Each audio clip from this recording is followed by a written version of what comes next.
Good morning everyone. This is Veeresh Patil back with my YouTube channel. ಎಲ್ಲರಿಗೂ ದಸರಾ ಹಬ್ಬದ ಹಾರ್ದಿಕ ಶುಭಾಶಯಗಳು. In this today's class, I am going to discuss about how to improve our communication skills as well as writing abilities in English. Yes, English is a language. A language should be the bridge between two persons. It should not be the barrier between one and another. English ಅಂತಕ್ಕಂಥದ್ದು ಕೇವಲ ಒಂದು ಭಾಷೆಯು ಒಂದು ಸೇತುವೆ ಆಗಿರಬೇಕೇ ಹೊರತು ಇದು ಯಾವುದೇ ಕಾರಣಕ್ಕೂ ಅಡ್ಡಗೋಡೆ ಆಗಿರಬಾರದು ಅಂತಕ್ಕಂಥದ್ದು ನಮ್ಮ ಉದ್ದೇಶ. Most of my friends and colleagues says that English is a very difficult language. It is very hectic to talk with others.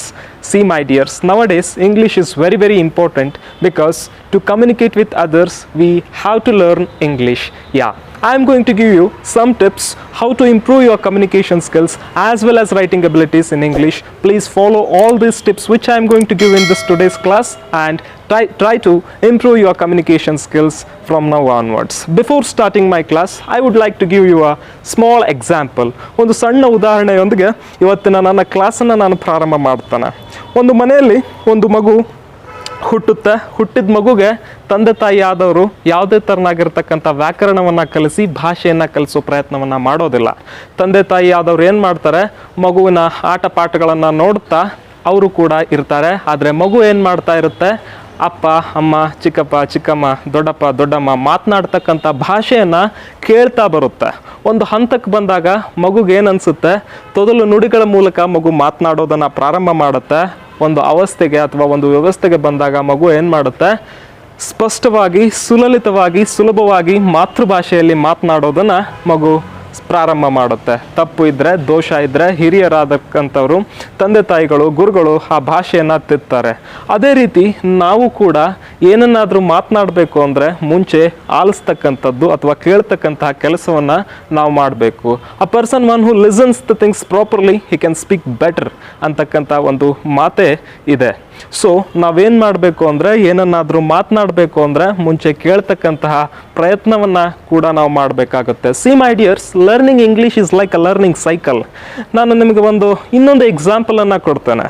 Example ಯಾವುದು ಅಂತಂದರೆ, ಒಂದು ಸೈಕಲ್ ಇರುತ್ತೆ. ಆ ಸೈಕಲನ್ನು ನಾನು ಒಂದು ಹುಡುಗನಿಗೆ ತೋರಿಸ್ಬಿಟ್ಟು ಇದು ಸೈಕಲ್ದು ಸೀಟು, ಇದು ಹ್ಯಾಂಡ್ಲು, ಇದು ಪೆಡ್ಲು ಅಂತ ಹೇಳಿದ್ರೆ ಆ ಹುಡುಗ ಆ ಸೈಕಲನ್ನು ಓಡಿಸ್ಲಿಕ್ಕೆ ಬರೋದಿಲ್ಲ. ಆ ಸೈಕಲನ್ನು ಆ ಹುಡುಗ ಓಡಿಸ್ಬೇಕು ಅಂದರೆ ಏನು ಮಾಡಬೇಕಾಗತ್ತೆ, ಪ್ರತಿನಿತ್ಯ ಅವನು ಪ್ರಾಕ್ಟೀಸನ್ನು ಮಾಡಬೇಕಾಗತ್ತೆ. ಗ್ರೌಂಡಲ್ಲಿ ಎದ್ದು ಬಿದ್ದು ಕಲಿತಾಗ ಮಾತ್ರ ಆ ಹುಡುಗ ಸೈಕಲನ್ನು ಕಲಿಯೋದು ಅವನಿಗೆ ಗೊತ್ತಾಗುತ್ತೆ. ಅದೇ ಥರ ಇಂಗ್ಲೀಷ್ ಕೂಡ ನಾವು ಎವ್ರಿಡೇ ಪ್ರಾಕ್ಟೀಸ್ ಮಾಡಿದಾಗ, ಎವ್ರಿಡೇ ನಮ್ಮ ದಿನನಿತ್ಯದ ಜೀವನದಲ್ಲಿ ಬಳಸಿದಾಗ ನಮಗೆ ಸುಲಭವಾಗಿ ಸುಲಲಿತವಾಗಿ ಮಾತನಾಡಲಿಕ್ಕೆ ಬರುತ್ತೆ.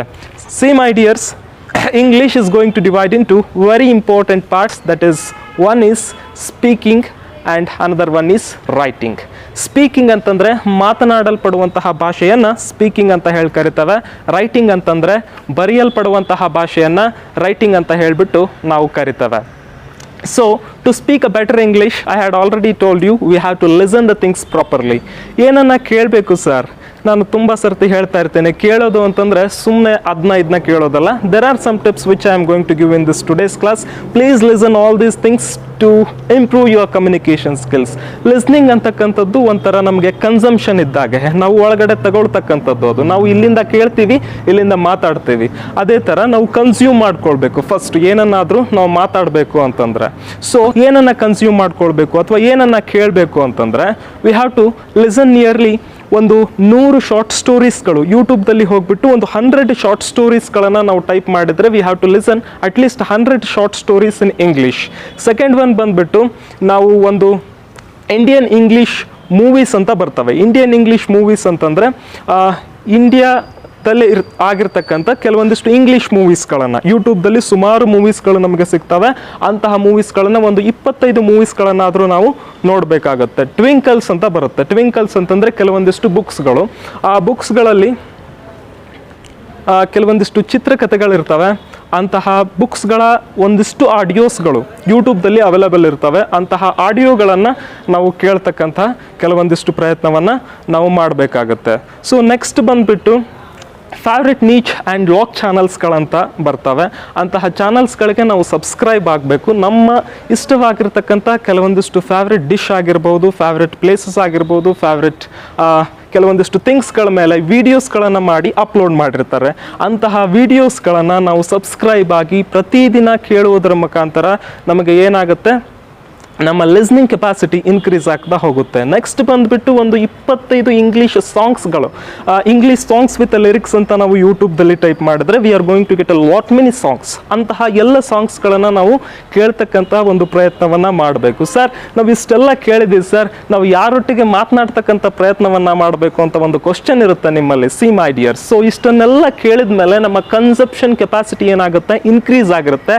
ಸೊ ನಾವು ಔಟ್ಪುಟ್ಟನ್ನು ಎಲ್ಲಿ ನೋಡ್ಬೋದು, ಅಥವಾ ಪ್ರೊಡಕ್ಷನನ್ನು ಸ್ಪೀಕಿಂಗ್ ಎಬಿಲಿಟೀಸಲ್ಲಿ ನಾವು ನೋಡ್ಬೋದಾಗುತ್ತೆ. ಮೈ ಡಿಯರ್ ಫ್ರೆಂಡ್ಸ್, ಏನನ್ನು ಮಾತನಾಡಬೇಕು ಮತ್ತು ಯಾರೊಟ್ಟಿಗೆ ಮಾತನಾಡಬೇಕು ಅಂತಂದರೆ ಗೂಗಲ್ ಅಸಿಸ್ಟೆಂಟ್ ಅಂತ ಎಲ್ಲರ ಮೊಬೈಲ್ದಲ್ಲಿ ಇರ್ತಕ್ಕಂಥ ಪ್ಲೇಸ್ಟೋರಲ್ಲಿ ಗೂಗಲ್ ಅಸಿಸ್ಟೆಂಟ್ ಅಂತ ಒಂದು ಅಪ್ಲಿಕೇಶನ್ ಸಿಗುತ್ತೆ. ಆ ಅಪ್ಲಿಕೇಶನನ್ನು ನೀವು ಡೌನ್ಲೋಡ್ ಮಾಡಿಕೊಂಡು with the help of that Google assistant app you can speak with Google. ಆಮೇಲೆ ಸೆಕೆಂಡ್ ಒನ್ ಬಂದುಬಿಟ್ಟು ನಿಮ್ಮ ಆಡಿಯೋ ಮತ್ತು ವಿಡಿಯೋ ರೆಕಾರ್ಡಿಂಗ್. ನಮ್ಮ ಆಡಿಯೋ ಮತ್ತು ವಿಡಿಯೋಗಳನ್ನು ನಾವೇ ರೆಕಾರ್ಡ್ ಮಾಡಿಕೊಂಡು ನಾವೇನು ಮಾಡಬೇಕು, ಅದರಲ್ಲಿ ಆಗ್ತಕ್ಕಂಥ ಕೆಲವೊಂದಿಷ್ಟು ಬೆಳವಣಿಗೆಗಳನ್ನು, ಕೆಲವೊಂದಿಷ್ಟು ತಪ್ಪುಗಳನ್ನು ಎಕ್ಸಾಮೈನ್ ಮಾಡ್ಕೊಳ್ಬೇಕು. ಪ್ರತಿನಿತ್ಯ ಈ ಥರ ಮಾಡೋದ್ರಿಂದ ನಮ್ಮ ಕೆಪಾಸಿಟಿ ಏನಿರುತ್ತೆ, ನಮ್ಮ ಮಾತನಾಡ್ತಕ್ಕಂಥ ಅಥವಾ ಸ್ಪೀಕಿಂಗ್ ಕೆಪಾಸಿಟಿ ಏನಿರುತ್ತೆ ಅದು ಇಂಪ್ರೂವ್ ಆಗುತ್ತೆ ಅಂತಕ್ಕಂಥದ್ದು. Third one is open talk ಅಥವಾ ಬಡ್ಡಿ ಟಾಕ್ ಅಂತಕ್ಕಂತಹ ಒಂದು ಅಪ್ಲಿಕೇಶನ್. ಇದು ಫ್ರೀ ಆಫ್ ಕಾಸ್ಟ್ ಆಗಿ ಸಿಗುತ್ತೆ ನಿಮಗೆ. ಇದು ಕೂಡ ಪ್ಲೇಸ್ಟೋರಲ್ಲಿ ಸಿಗುತ್ತೆ. Around the world people are ready to talk with you in English because they are also like you and I. They are willing to talk with you in English and definitely they will connect you and they will talk with you in English my dear friends. So ಈ ಅಪ್ಲಿಕೇಶನ್ಸ್ನ download ಮಾಡ್ಕೊಳ್ಳಿ. Open Talk as well as Buddy Talk ಅಂತ applications ಇರುತ್ತೆ. ಈ ಆ್ಯಪ್ಗಳಿಂದ ನೀವು ಬೇರೆ ಬೇರೆ ಜನರೊಟ್ಟಿಗೆ ಮಾತನಾಡ್ಬೋದು ಅಂತಕ್ಕಂಥದ್ದು. The last one that is customer care number. Customer care number ಅಂತಂದರೆ ಆಶ್ಚರ್ಯ ಆಗ್ಬೋದು. ಯೂಟ್ಯೂಬ್ದಲ್ಲಿ ಹೋಗ್ಬಿಟ್ರೆ ಸುಮಾರು ಕಸ್ಟಮರ್ ಕೇರ್ ನಂಬರ್ಸ್ಗಳು ನಿಮಗೆ ಸಿಗ್ತವೆ. ಈ ಕಸ್ಟಮರ್ ಕೇರ್ ನಂಬರಿಂದ ನಾವು ಏನು ಮಾಡ್ಬೋದು ಸರ್ ಅಂತಂದರೆ, ನೀವು ಯಾವುದಾದ್ರೂ ಪ್ರಶ್ನೆಗಳನ್ನು, ನಿಮ್ಮ ಸಿಮ್ ಆಗಿರ್ಬೋದು, ನಿಮ್ಮ ಮೊಬೈಲ್ ಫೋನ್ ಆಗಿರ್ಬೋದು, ಅದ್ರ ಬಗ್ಗೆ ನೀವು ಕಸ್ಟಮರ್ ಕೇರ್ಗೆ ಫೋನ್ ಮಾಡಿ ಕೇಳಿದ್ರೆ definitely they will also talk with you in English. All these things you have to do to improve your communication skills, my dear. See my dears, I am saying you, if you are practicing these things, definitely and 100% I will give you a surety that your communication skills are going to become superb, and you have to follow and you have to practice all these things, my dear. So this is what all about how to improve our communication skills as well as writing skills ಅಂತ ನಾನು ಹೇಳಿದ್ದೆ. But next video part 2 ವಿಡಿಯೋದಲ್ಲಿ ನಾನು ನಮ್ಮ writing ಸ್ಕಿಲ್ಸ್ಗಳನ್ನು, ಬರವಣಿಗೆ ಕೌಶಲ್ಯಗಳನ್ನು ಯಾವ ರೀತಿಯಾಗಿ ಅಭಿವೃದ್ಧಿ ಪಡಿಸ್ಕೊಳ್ಬೇಕು ಅಂತಕ್ಕಂಥದ್ದನ್ನು ಮಾಡಿ ಅಪ್ಲೋಡ್ ಮಾಡ್ತೇನೆ. So who are not subscribe to my channel, please subscribe, press the bell icon and post your comment to my channel. Thank you for watching this video. Thank you one and all.